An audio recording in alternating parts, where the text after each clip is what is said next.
বন্ধুরা, গত দুদিন আগে কমিউনিটি ট্যাবে একটা পোস্ট করেছিলাম যেখানে আপনারা অনেকেই কমেন্ট করেছেন। তো এই ভিডিওতে আপনাদের প্রত্যেকের কমেন্টের উত্তর আমি দেব। যারা যারা কমেন্ট করেছেন প্রত্যেককে ধন্যবাদ। আপনারা প্রত্যেকেই আমার ভিডিও দেখেন, এর জন্য আমি কৃতজ্ঞ। তো যারা কমেন্টে প্রশ্ন করেছেন আমি সবগুলো প্রশ্নেরই উত্তর দেব। তো চলুন শুরু করা যাক। তার আগে এখনো যদি আমাদের চ্যানেলটা সাবস্ক্রাইব না করে থাকেন তাহলে অবশ্যই চ্যানেলটা সাবস্ক্রাইব করে রাখবেন ক্রিকেট সংক্রান্ত সমস্ত আপডেট পেতে। বন্ধুরা, আপনাদের ভিতর প্রথম প্রশ্নটা করেছেন সৌম্যদীপ চৌধুরী। সৌম্যদীপ চৌধুরী জানতে চেয়েছেন যে মিচেল স্টার্ককে কি কেকেআর রিটেন করবে। তো দেখো, মিচেল স্টার্ককে কিন্তু কেকেআর এর রিটেন করার চান্স খুব একটা নেই। কেননা যদি মিচেল স্টার্ককে রিটেন করতে হয় তাহলে মিচেল স্টার্ককে কিন্তু ১ নম্বর কার্ডে রাখতে হবে, অর্থাৎ প্রথম যাকে ১৬ কোটিতে রিটেন করা হয় সেই নম্বরে কিন্তু মিচেল স্টার্ককে রাখতে হবে। এবার দেখো, ১৬ কোটিতে খেলার মতো প্লেয়ার কিন্তু আরো রয়েছে কেকেআর এ। আন্দ্রে রাসেল রয়েছে, শ্রেয়াস আইয়ার, রিঙ্কু সিং, এরা কিন্তু প্রত্যেকেই একটা ভালো টাকা ডিজার্ভ করে। তো মিচেল স্টার্ককে কিন্তু চান্স খুবই কম রিটেন করার। তবে মিচেল স্টার্ককে অকশন থেকে কিন্তু আবারও দলে নিতে পারে কেকেআর। মিচেল স্টার্ককে একটা টার্গেটে রাখবে এটা ১০০% কনফার্ম, তবে রিটেন করার চান্স খুবই কম। নেক্সট কোশ্চেনে আছি। নেক্সট কোশ্চেনটা করেছেন আব্দুল হাকিম মল্লিক। আব্দুল হাকিম মল্লিকের প্রশ্ন হচ্ছে কেকেআর এর সুনীল নারিন বাদে কোন প্লেয়ার অন্য টিমের হয়ে আইপিএল খেলে না। তো দেখো, কেকেআর এর সুনীল নারিন অন্য টিমের হয়ে কোনোদিন খেলেনি। আন্দ্রে রাসেল রয়েছে, আন্দ্রে রাসেলও কিন্তু অন্য কোনো টিমের হয়ে কোনোদিন আইপিএল খেলেনি। তারপর রিঙ্কু সিংও কিন্তু এই মুহূর্তে ইয়ং প্লেয়ারদের ভিতর রিঙ্কু সিংও কিন্তু কোনো টিমের হয়ে আর আইপিএল খেলেনি, কেকেআর এর হয়ে খেলছেন। আন্দ্রে রাসেল ২০১৪ থেকে এখনো পর্যন্ত কেকেআর এ খেলছে। তারপর রিঙ্কু সিং কিন্তু ২০১৮ থেকে ২৪ পর্যন্ত কেকেআর এ খেলেছেন। আশা করি আগামী সিজনেও আমরা রিঙ্কু সিংকে কেকেআর টিমেই দেখতে পাবো। ৩ নম্বর কোশ্চেনে আসছে। ৩ নম্বর কোশ্চেনটা করেছেন রেন্টে কার চট্টগ্রাম। এটা ইউজার নেম দেওয়া রয়েছে, তারপর আমি চ্যানেলের ভিতরে ঢুকে কিন্তু নামটা দেখেছি, নাম হচ্ছে নাহিদুল। এই ভাই কিন্তু জিজ্ঞাসা করেছেন আপনার ধর্ম কি। তো দেখো, আমি হিন্দু ধর্মাবলম্বী, আর আপনার ধর্ম কি সেটা কমেন্টে অবশ্যই জানাবেন। নেক্সট ৪ নম্বর কোশ্চেনে আছে। ৪ নম্বর কোশ্চেনটা করেছেন গ্রেগ স্টুয়ার্ট। মোহনবাগানের গ্রেগ স্টুয়ার্ট বর্তমানে মোহনবাগানে রয়েছে। যাই হোক, মোহনবাগানের কোনো একজন ফ্যান, গ্রেগ স্টুয়ার্টের একজন ফ্যান অবশ্যই কমেন্টটা করেছেন। কমেন্ট করেছেন ভাই তোমার ইউটিউবের মান্থলি ইনকাম কত, ইউটিউব আর ফেসবুক থেকে মাসে মাসে কত কামাও। তো দেখো ভাই, ইউটিউব থেকে খুব একটা ইনকাম আমাকে দেয় না, কেননা আমার ভিউজ কম। যারা লাখ লাখ ভিউজ পায় তাদের অনেক ইনকাম। আমাকে প্রতি ১,০০০ ভিউজে 0.15 ইউএস সেন্ট দেয়, অর্থাৎ প্রায় ১২ টাকা ৬০ পয়সার মতো। এটা হচ্ছে আমাকে ১,০০০ ভিউজে দেয়। তো আমার মান্থলি ইনকাম মান্থলি কিন্তু ৮০,০০০ থেকে তোমার হচ্ছে ১ লাখের বেশি ভিউজ হয় না, বর্তমানে ৮০-৮৫ এরকম আছে। তো এইবার এই অনুপাতে আমার খুব একটা ইনকাম হয় না ইউটিউব থেকে। আর ফেসবুকের সম্পর্কে আসলে, তো দেখো ফেসবুকে আমি এখনো মনিটাইজেশন পাইনি। ফেসবুক থেকে কিন্তু আমি কোনো ইনকাম পাই না। চেষ্টায় আছি ফেসবুকটাও মনিটাইজেশন করার জন্য। নেক্সট ৫ নম্বর কোশ্চেনে আসি। ৫ নম্বর কোশ্চেনটা করেছেন শামিমা শাহিদ। চ্যাম্পিয়ন ট্রফিতে ইন্ডিয়ার স্কোয়াড কেমন হবে। তো দেখো, এখনো চ্যাম্পিয়ন ট্রফি প্রায় ৫-৬ মাস বাকি রয়েছে, কেননা চ্যাম্পিয়ন ট্রফি হবে ২০২৫ ফেব্রুয়ারির শেষের দিকে।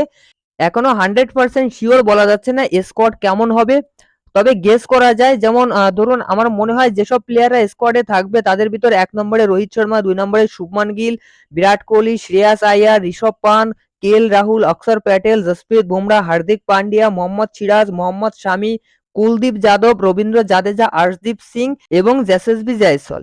এরকমই কিন্তু ইন্ডিয়ার স্কোয়াড হবে, তবে এখনো 100% কিন্তু শিওর দেওয়া যাচ্ছে না যে কেমন স্কোয়াড হবে।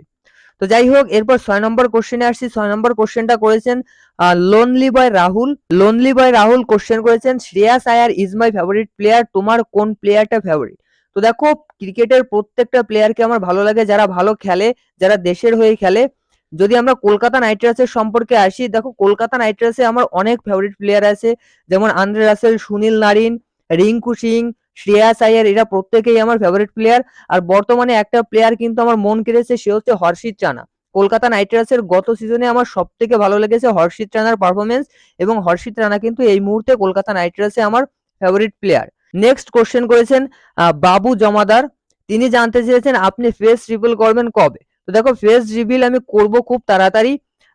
আশা করছি এই বছরের ভিতরে করে ফেলবো, অর্থাৎ ডিসেম্বরের আগে। নভেম্বরে মেগা অকশন হবে, মেগা অকশনের আগে আগেই কিন্তু আমি ফেস রিভিল করব। নেক্সট কোশ্চেন করেছেন কুশল মন্ডল। কুশল মন্ডল জানতে চেয়েছেন যে কেকেআর এর মেন্টর কে হবে।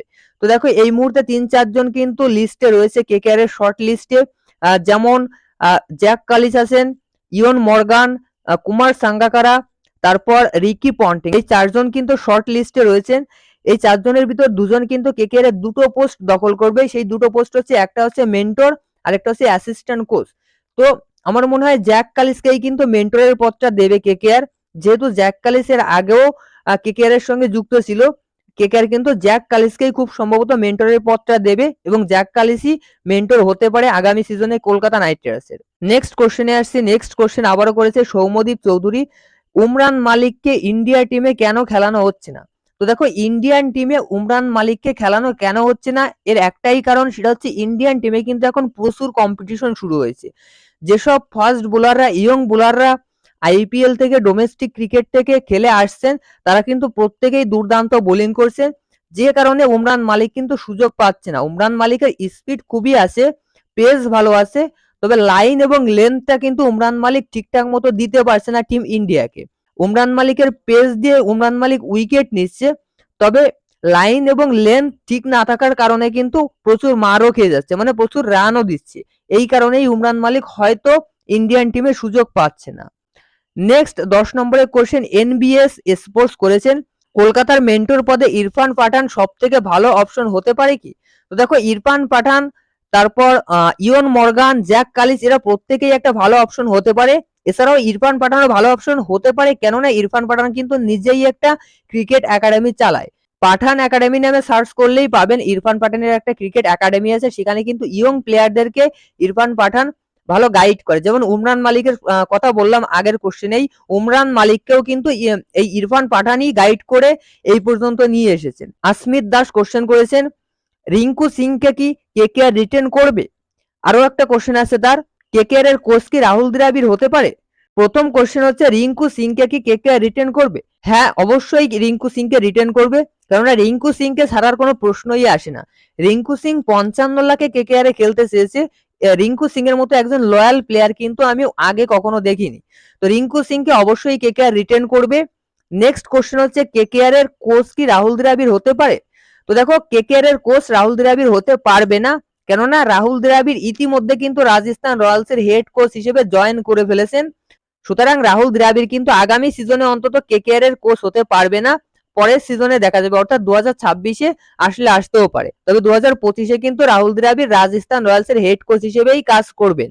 এরপর তামিম কয়াল প্রশ্ন করেছেন, দাদা তোমার জিএফ আছে? না ভাই, আমি একদমই সিঙ্গেল, আমার কোনো জিএফ নেই। 2022-এর 1 জুলাই থেকে আমি সিঙ্গেল, আমার কোনো জিএফ নেই।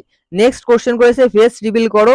হ্যাঁ, খুব তাড়াতাড়ি ফেস রিভিল করব, আশা করছি নভেম্বরের আগে, অর্থাৎ মেগা অকশনের আগেই ফেস রিভিল করব। মেগা অকশনটা কিন্তু আমি ফেস কামেই করার চেষ্টা করব। নেক্সট আরো একটা কোশ্চেন আছে, সেটা হচ্ছে তুমি একটা ব্লগিং চ্যানেল খোলো। দেখো ব্লগিং চ্যানেল একসঙ্গে দুটো চ্যানেল কিন্তু চালানো যায় না। আমার ক্রিকেট ভালো লাগে, তাই আমি কিন্তু ক্রিকেট নিয়ে কথা বলি, ক্রিকেটের জন্যই কিন্তু চ্যানেল খুলেছি। যাই হোক, পরবর্তীতে দেখা যাবে। বর্তমানে কিন্তু আমি এই একটা চ্যানেল নিয়েই থাকবো, এটা গ্রো করার চেষ্টা করব। এরপরে অটন রিপোর্ট একটা কোশ্চেন করেছেন, হর্ষিত রানা কেকেআর এ থাকবে তো? হ্যাঁ, হর্ষিত রানা অবশ্যই কেকেআর এ থাকবে। যদি হর্ষিত রানাকে রিলিজ করেও দেয়, আরটিএম কার্ডের মাধ্যমে হর্ষিত রানাকে দলে নেবে, কেননা এই মুহূর্তে হর্ষিত রানা ডোমেস্টিকে যা বল করছে এবং আইপিএল 2024-এ যেরকম বল করেছে, তাতে হর্ষিত রানাকে ছাড়ার কোনো প্রশ্নই আসে না। বরুণ চক্রবর্তীকে ছেড়ে দিলেও হর্ষিত রানাকে আমার মনে হয় কেকেআর ছাড়বে না। আরটিএম কার্ডের মাধ্যমে নিলেও হর্ষিত রানাকে পুনরায় কেকেআর দলে নেবে। নেক্সট 14 নম্বরে আজিজ প্রশ্ন করেছেন, ভাই আপনার বাড়ি কোথায় আর আপনি কি বিয়ে করেছেন? তো আমার বাড়ি হচ্ছে উত্তর 24 পরগনার হাবড়াতে, আর আমি এখনো বিয়ে করিনি। গ্রাজুয়েশন শেষ করলাম, আইটিআই করছি, পড়াশোনার ভিতরে আছি, তো বিয়ের চিন্তা ভাবনা এখনো নেই। তো এই কোশ্চেন গুলোই কিন্তু আপনারা করেছিলেন, যে কোশ্চেন গুলোর আমি উত্তর দিলাম। আর কিন্তু কোনো কোশ্চেন আমি দেখতে পাইনি, দেখতে পেলে অবশ্যই দিতাম। সবগুলো এবং সবার কোশ্চেনের উত্তর কিন্তু আমি দিয়েছি। তো এই ছিল আজকের ভিডিও, ভালো লাগলে অবশ্যই লাইক করবেন।